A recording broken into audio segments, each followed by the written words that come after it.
The weekend ended, and the student had to go back to school, groaning with tiredness. Although each of the four had their own way of spending their free time, all of them learned a lot during the short weekend. If not about some advances in science, then about themselves. Even though the school just started, they already grew as people, which is the most important thing any school can teach you. Hopefully, they will have time to grow even more before they are forced to join the service. Starting with the common, students settled at their desk, ready to learn, except for a few. Seth, being a rebel, as per usual, was already asleep with his feet on the desk. Why was this behavior tolerated? As long as he is making progress in PI and close combat, the teachers are ordered to squint an eye on his conduct. Even his parents know he will be nothing more than a soldier, so why bother? No one would dare to oppose his father, as getting fired from here would mean a lot of trouble to go through. Being under constant surveillance for the rest of your life, having your family and friends under the same monitoring, and living under the threat of being arrested for treason is enough of a deterrent. His father is a high-ranking army officer, so he will find him a place where he belongs. Still, without any discipline, there is a lot of doubt if he can actually be useful. But this is no one's problem but his. With two lessons of ending fast, the lunch break came by. As per tradition, people gathered to see what Miku prepared for today until they were dispersed by Amy. Yuki put his lunchbox on the table, knowing well that Seth would take it and leave him alone. It was easier that way. Even though preparing that lunch takes time, it is time well spent. No matter what, even if Seth didn't take it, he would still make them. While there was no poverty or hunger in the facility, there was always someone who spent all their allowances on frills and would gladly eat something good. Okay, hey, scram! Let us eat in peace, shouted Amy. Like clockwork, as Mika opened her lunch, admirers surrounded them, allowing them some time to stare and talk. At some point, even Jane was unable to stop Amy's irritation from boiling over. Bzzzt, Miss Bell, bzzzt, yeah? Replied the girl. Bzzzt, we are about done with the tests. I'm glad to inform you that the final preparation to release you into the facility are being made, while we still need you to stay in confinement until Friday. You will be given a tablet with information about your lessons plan and your class. Bzzzt, cool, she replied coldly to the monotonous voice from the speaker. Do you think maybe I can get some light in here? Bzzzt. I'm afraid no. The next few days will be more uncomfortable as we begin repressurizing your room. It should ease your transition from here to the surface. Bzzzt. With a silent groan of a metal, a small door near the floor opened, and a tablet was pushed into the room. The door quickly closed behind it. Lucky for her, the tablet was emitting a dim blue glow, making it easy to locate. The place she was held in was in the lowest part of the facility, a few stories below the sea, with the docking bay and different maintenance-related rooms. Above it, about the height of the sea, there was the main infrastructure of the base: electricity, plumbing, data, and communication cables. Someone without a map would quickly get lost, and without a massive amount of luck, never be found again. School and the rest of civilian and scientific compartment were located a few stories above the sea level. While it was certainly inconvenient to have such a large differences in facilities level, it couldn't be bypassed. To make a city float in the middle of the ocean is no easy feat. The mass alone would make it sink tens of stories. Utilizing that space was only natural. Having an airlock and a submerged docking bay down there was also by design, not to put even more metal and junk above the water. What's a bit more of this prison, if I'm finally able to meet him? She thought to herself. Nightmares tormented her daily, broken only by the sound from the speaker or his pleas for help. Weird how she threw her life away for someone she didn't even know yet. However, her connection to him was too strong to ignore. Ethereal bond somehow connected her to him and all the pain he felt. She understood. Was it love? Was it faith? Was it just a coincidence? It could have been some, all, or none of those. Yet she still decided to pursue this path for both of them. After lunch, it was time for another lesson with Miss Richards. Shortly after the bell rang, the teacher entered the classroom and stood behind Grey Podium. She looked much more energetic and excited for today's lesson. Okay, everyone, let's settle down a bit because I have some pretty interesting news, said Miss Richards. I don't usually do this, but today we will talk about a recent sighting near the exclusion zone. While it was still very early after the shattering to test the effects on the world as a whole, the primary focus was on the visible changes. Efficiency was important, but it also led to other findings being underfunded and hidden from the priorities list. The land ravaged by nuclear energy was always observed throughout, but a new site was found. Plants and bacteria adapting quickly to new environment wasn't as strange, as they were lesser organisms that needed less time to evolve. If not for the influence granting limitless, renewable energy, people would still be testing flora for its ability to recover sustenance from harmful waste to this day. Alas, it wasn't meant for this time. To the point, Miss Richards cut herself short. A strange creature has been sighted emerging from the exclusion zone. Call it an animal would be stepping too far ahead, but its action resembled at least some sort of thought.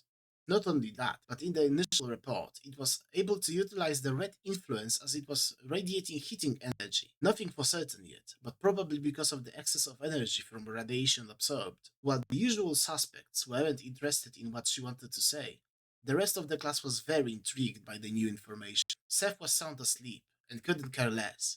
Class wasn't great and had little to no significance to Miko's growth. Yuki was more interested in uncovering the nature of the universe than in some anomalies found in the least expected place. Miss Richards?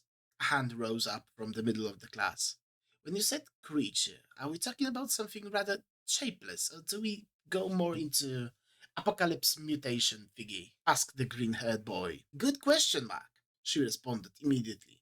From the initial report, a shapeless organic mass utilizing scavenged material for structural support, allowing improved but rather primitive mobility and transportation. It does lean more into the parasitic apocalypse as the theme, if that helps you visualize it better. But you shouldn't delve deep into that lane of thinking. I don't think we are heading into an extinction level event.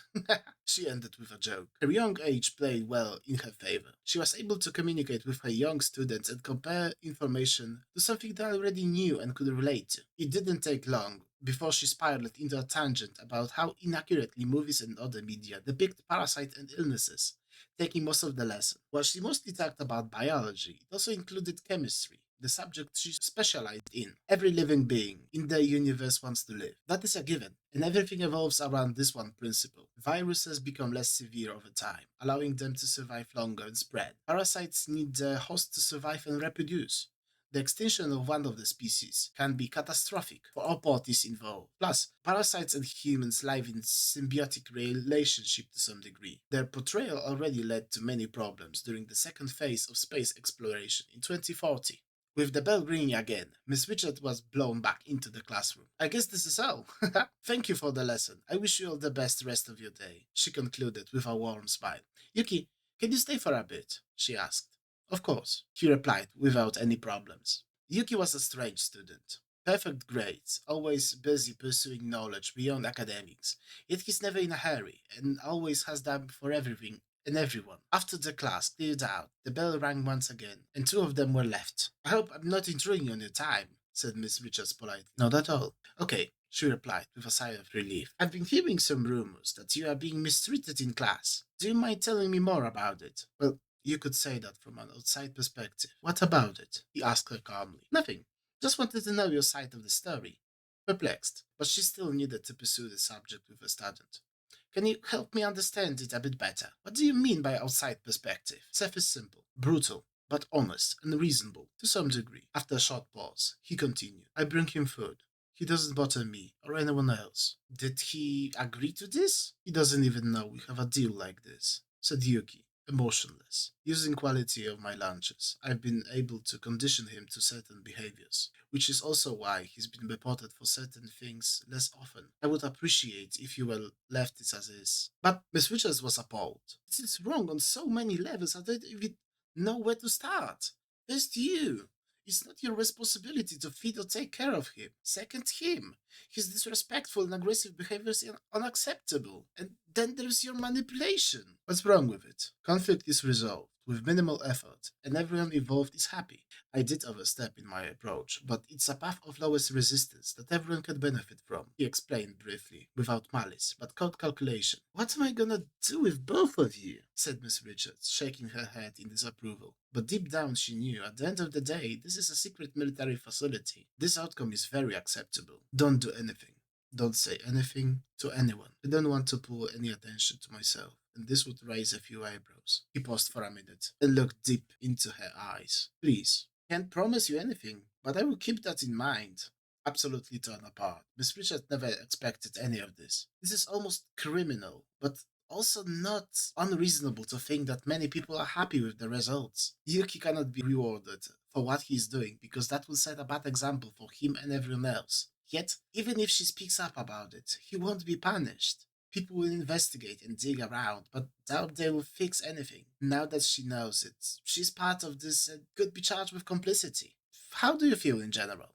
She asked. Normal. Why? Yuki raised an eyebrow. It was weird for him to hear any concerns about his health. Well, I'm worried. Day after day, I see you look worse than before. Except for Seth, nothing has happened? I think I'm just having a rough time getting used to the sea. Thank you for asking, Yuki responded, with appreciation. Everyone just assumed it's what it's, and stopped bothering with how he looks or feels. I guess marine lifestyle isn't for everyone. Feeling like he doesn't want to tell her the entire truth, she lets go of the subject. If she pushes too hard, he will close off, and that leads nowhere. Let me know if you need anything.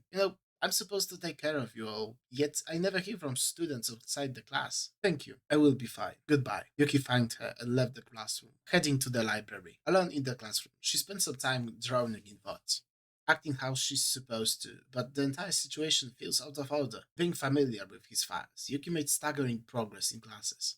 But he also acts strangely for a 16-year-old boy. People train for years to have his skill, while he wants to keep the low profile with it. Also, his sickness worsens with each day, which shouldn't take place unless someone experiments on him. Again, not something unheard of in secret military base, but not a high priority compared to the rest of the students in this class. Well, maybe that's her chance to make a positive change for once. Her last scientific finding made a name for her in the community, but what it was used for never sat well with her. Morality shrieking in pain, she couldn't push her research further, which made some people have mixed opinions about her.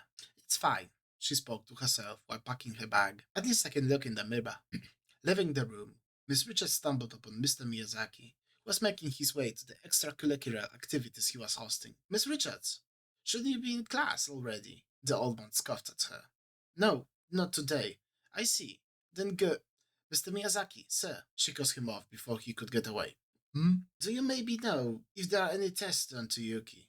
She asked quietly. Why? Well, he's getting sicker. Figured maybe someone is doing something they shouldn't. No, nobody bothers with him. So if you are worried about his well-being, you need to look somewhere else. Mr. Miyazaki dismissed the allegation, brushing it off as it was nothing. Now, if you excuse me, sad how terribly they treat him, but at least they are not the cause of this. His response was also open to interpretation, so it may be time for her to push the boundaries a little. Extracurricular activities are the only place where students can interact with other classes.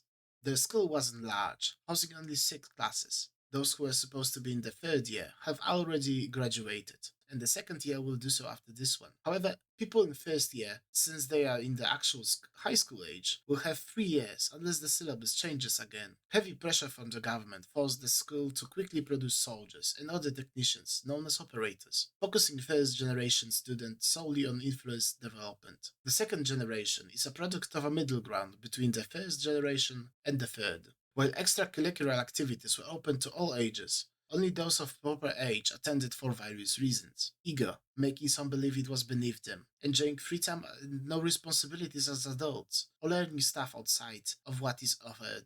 Just to name a few. Amy, being from southern part of North America, went to learn Spanish. There were barely any sport activities available, like running or soccer, but she had no interest in them. Learning languages wasn't a top priority for her either. Still, she would love to talk with her older relatives with ease, who didn't have the chance to learn common before. Jane, who already spoke Spanish, and would help her with her homework. Yet, although she wanted to go, there was no point in her actually attending and drawing attention to herself. Instead, since her power revolved around microorganisms, she gravitated towards biology. Miko, on the other hand, she didn't stay in one class for more than 2 weeks, eventually earning her the nickname Princess Everything. She jumped into a classroom, instantly took over with her vast knowledge and skill. This week, it was soccer. Military school and the influence changing their bodies made any contact sport more of a coed training rather than what it originally was. Although it was a physical sport and people were skeptical of her prowess, there was still a lot of spatial awareness and tactics that most didn't think about. It wasn't a full-scale soccer match, as the only place available to them was a gymnasium, and teams were made up of 6 students each. Standard rules of indoor soccer apply. No outs, no corners, wall hits are permitted, and so on. Wearing a pair of dark grey sweatpants, a loose white t-shirt, and a blue scarf signifying her team, she did exactly what everyone expected her to do, crushing the opposing team.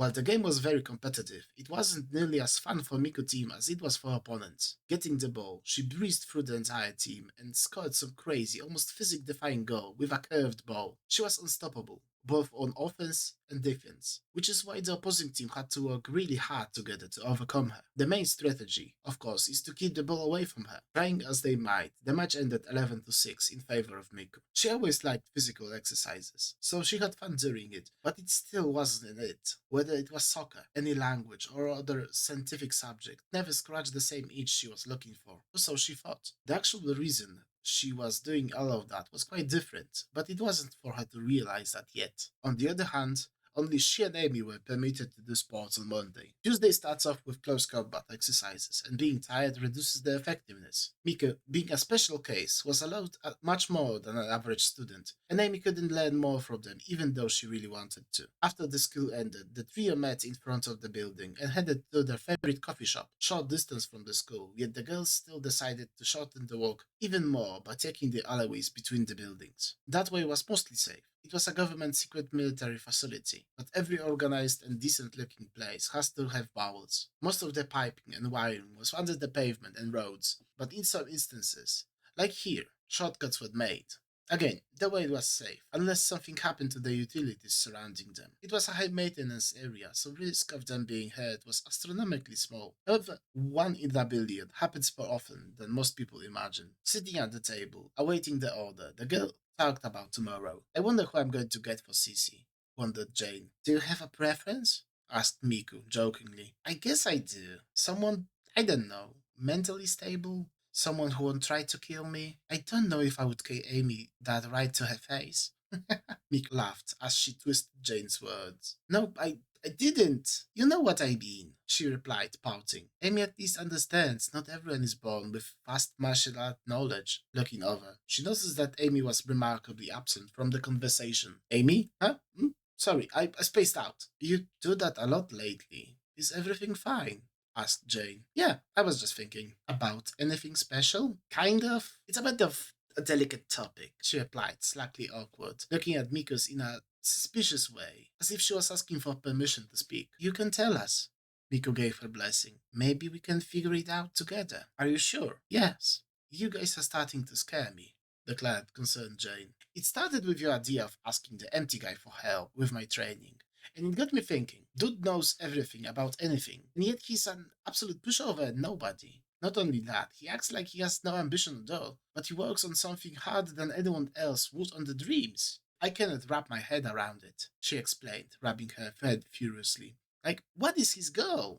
Why is he so stubborn about doing it alone? Whatever it is, I'm sure it's something stupid. Miku dismissed everything once again. He can be damn stubborn sometimes. Are you sure? Amy continued. I don't want to overstep here, but can you say it doesn't sound strange to you? Always studies alone, doesn't ask anyone for help, and only has one thing on his mind. Doesn't matter how good I am at martial arts.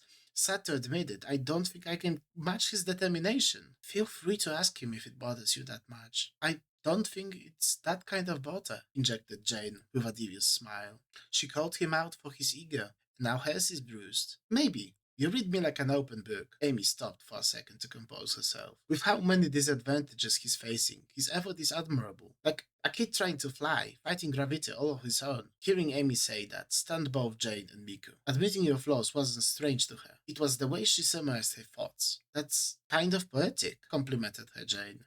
It can be whatever, really, but it's caving my head in. I started second guessing myself, even on things I know I'm right. Maybe a fresh perspective is what you need. Sometimes it helps solve problems, said Biko calmly. Not for me. I cannot hesitate. I spent years working on it and now it's just gone. She snapped her finger, clearly distraught. Well, you can see it as another challenge to overcome, you know? Try to calm him down, Jane. You've been looking for something to improve on for a while now. Maybe you can use that to come back stronger. Well, yes, obviously. I'm just sad about so many years of training gone to waste. Shaking her head for a moment, her sad expression faded, and she was back to her more cheerful self. I hope I get Seth. He got too rowdy to my liking lately. Don't mess him up too much, though. He's already missing a lot of classes, asked her Miku. We will see. So, started the conversation back Jane. What are you making for lunch tomorrow? Oh, I don't know yet. Maybe something fruity, like some light salads and some jelly. I will see in the morning. No way you are making all of that right before school. Jane raised her voice in awe. I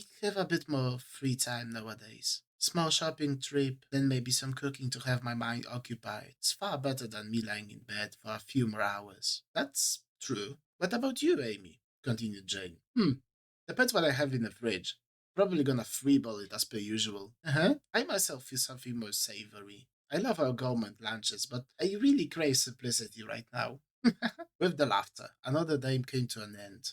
Going back to their apartments, each of them prepared for the next day in their own way. Military or not, all of them had to refresh what they have learned and read to stay up to date with the class. Close combat lesson were first, and chemistry after the lunch break. While last time they only refreshed their knowledge about states of matter, they expanded on it with more advanced states like plasma or influenced matter. Understanding the world and how it works is important for utilizing the power. Jane and Amy studied until very late hours, while Miko quickly went to bed to be as fresh and ready for another day. Everything that she needed to remember, she would read in the morning with breakfast. All the lights faded, as the only luminosity came from the screen in the far corner of the library. It wasn't anything strange anymore. Every worker got accustomed to him staying until the last minute. 10 p.m. Not a minute earlier, not a minute later. Like clockwork. The hour came and Yuki stood up, took all his belongings, cleaned up after himself, and left in less than 30 seconds. Utilizing his time efficiently, he read on his tablet all the way to his apartment, where he continued reading. With the code Mia gave him, he had access to most of the information he was interested in, but he was overly cautious as well.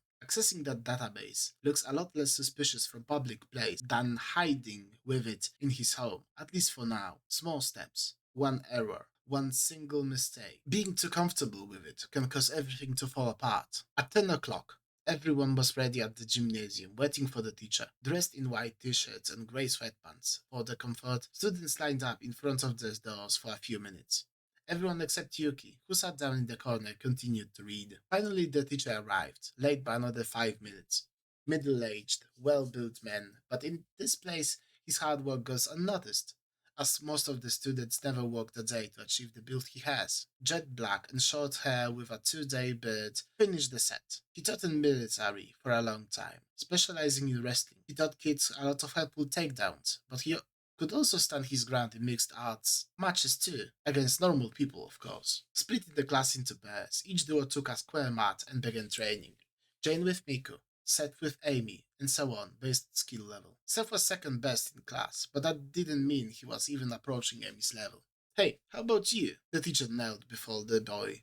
Observing his pupils, he never liked that Yuki didn't participate. I'm sorry, I'm not feeling well today, he replied, not lifting his eyes from his tablet. Yeah, like every day, huh? I will have to fail you if you at least don't pretend to train for a bit. How can I? If I practice with someone without experience, I can get seriously hurt. If I practice with you, you won't be able to observe the class, explained Yuki. Being combat doesn't always mean you have to fight. Teacher pointed to the mat with Amy and Seth.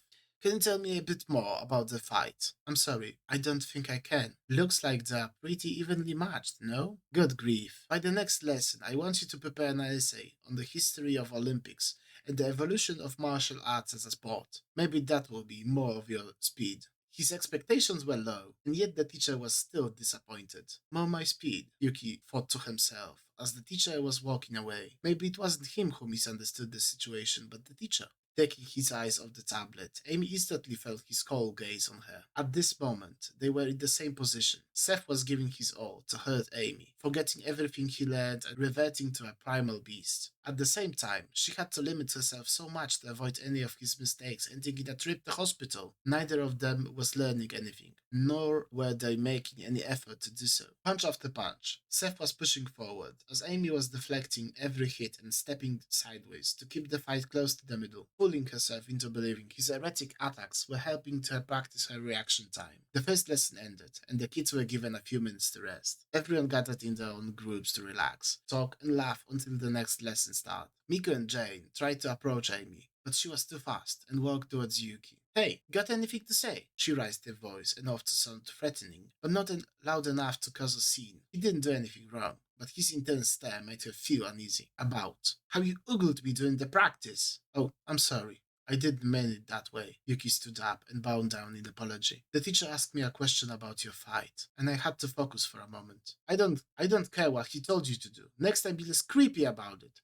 Amy replied and turned away. Aren't you curious what I told him? That's if a worm like you can know anything interesting about fighting. But indeed, she was curious. There were several reasons for that intense stare. Either he was a pervert, or he was looking deeper to see the real fight inside, and she didn't know which one would infuriate her more. He straightened himself and sat back down. You don't have to always be right. If you never make a mistake, how can you grow? What did you say? She turned her face and clenched her fist. Nothing important, he replied with a smile. What were you talking about? Asked Jane, who just saw Amy walking away, with Miku close behind her. Nothing, something the teacher said. She replied, It's okay, huh? His allowance rang in her thoughts. Who do you think you are talking to? I don't make mistakes. Confused about the situation, the girls didn't press the matter and let Amy get away. Curious, but also considerate enough not to upset her further. The break ended quickly, and Amy once again stood against Seth. Pointless. I can't even be half serious with it. But that was her first mistake. Seth was faster than before. He fist punched grazed her cheek, quickly adapting to the situation. She still had an advantage, and quick thinking saved her this time. Seth wasn't slowing down. He was getting faster, and his attacks were much more powerful than before. While using nothing but his fists, Amy quickly realized she was in trouble. That was her second mistake, with the third and last one following shortly after. Relentless, he pushed forward until she tripped. Whether it was from the surprise, underestimating the enemy, or being overly defensive, trying not to hurt him, it didn't matter. The slight unevenness of the mat made her fall, and seeing another attack coming down on her, her instincts took over. Grabbing his arm, she pulled him down and, with her legs over his torso, locked his elbow. Hey, stop! Shouted the teacher while he threw himself at them, doing his best to support the boys' joint and trying to break them apart.